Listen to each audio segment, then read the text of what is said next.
Hello everyone. So I had posted a video about the new points-based system that the UK government, the UK Home Office is going to bring from January 2021.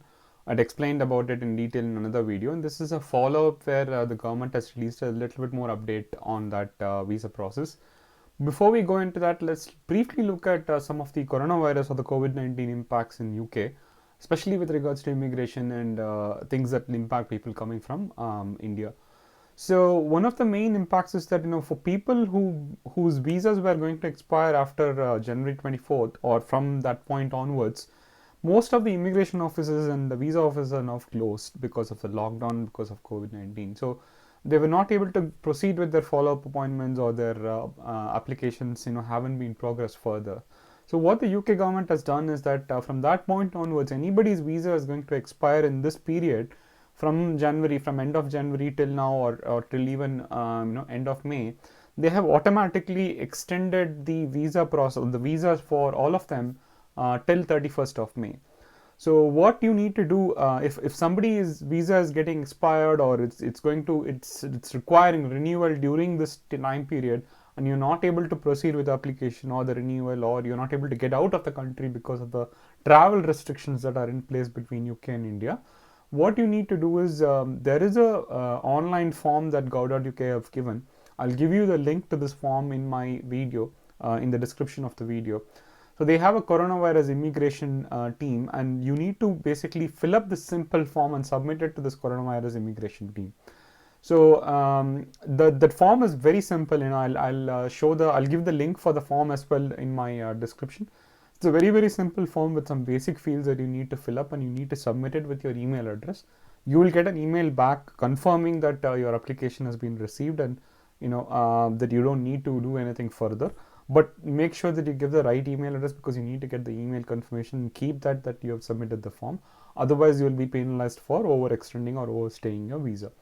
So this will be actually useful for a lot of people whose visas will be expiring in this 4 or 5 months, because they are, one, they are unable to travel, and two, they are unable to renew their visas as well. Before we go into the points-based system updates, there were 2 or 3 questions that people had asked me commonly in my chat or in my video comments. One of the common questions is, will there be an impact to the tier 4 students who are going to come from India for the September 2020 intake?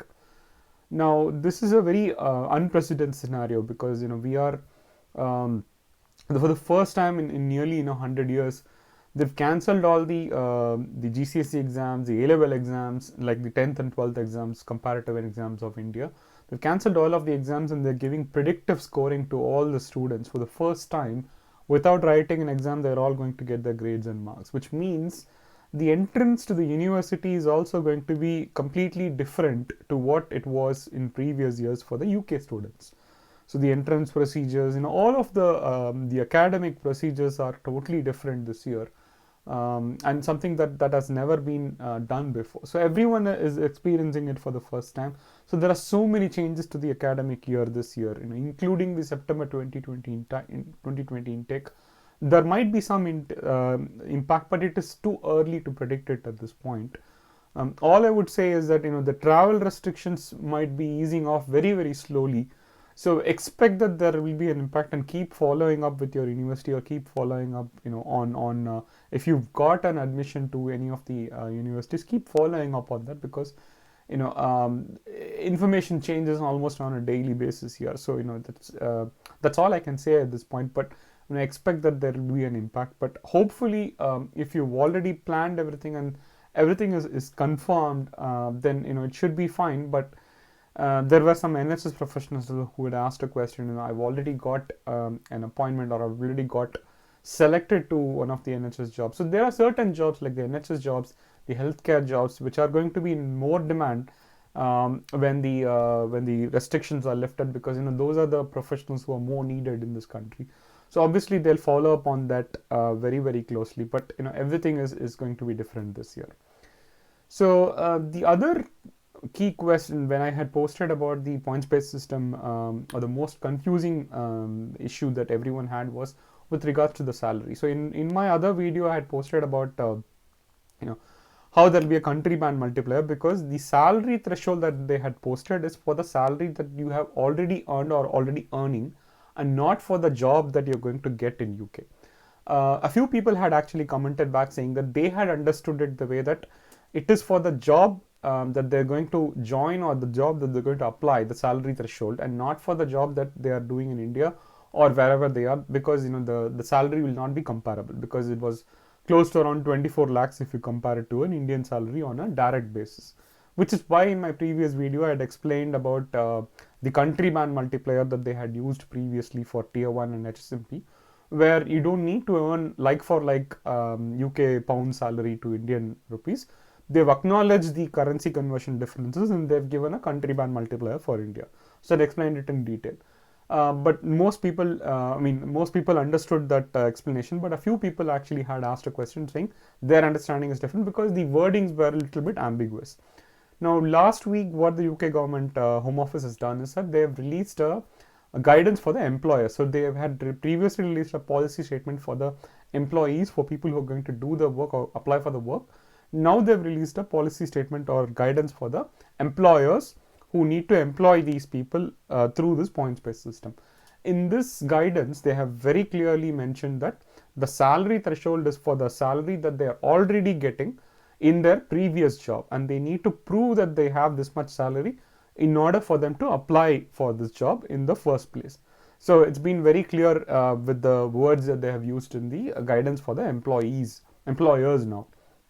Now, what more information have they given in the employer guidance? If you see, they've made it a little bit more clearer for companies that are looking to sponsor people or hire people through this points-based system. So what they have said is that if you have not applied for, if you don't have a sponsorship license for tier 2 general, they are encouraging people to go out there and get the sponsorship.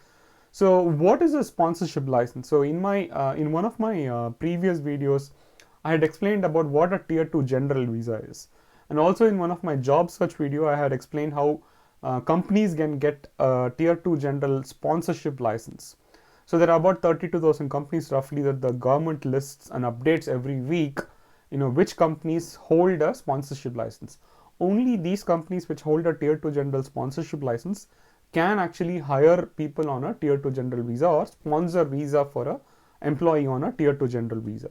And this company list is listed, and they've basically explained that the companies which need to hire people for points-based system also need to go in for a sponsorship license, and they've encouraged companies to start those activities proactively before Jan 2021, because it takes about 8 weeks to probably to get a sponsorship license.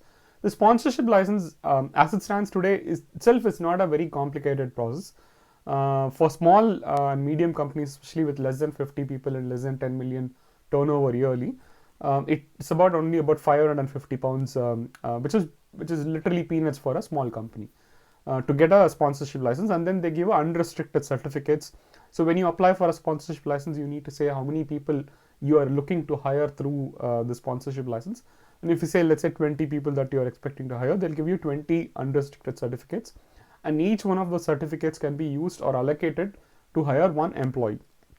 So I'm assuming this is going to be very similar when the points-based system come in, that they ask the companies, how many employees they're expecting to hire through this points-based system. And then there may or may not be a certificate process, but there will be a sponsorship license that will be allocated to an organization, and only then they will be acknowledged in the job offer, saying that if you get a job offer, they need to be in the list of the sponsorship companies or the companies with sponsorship license.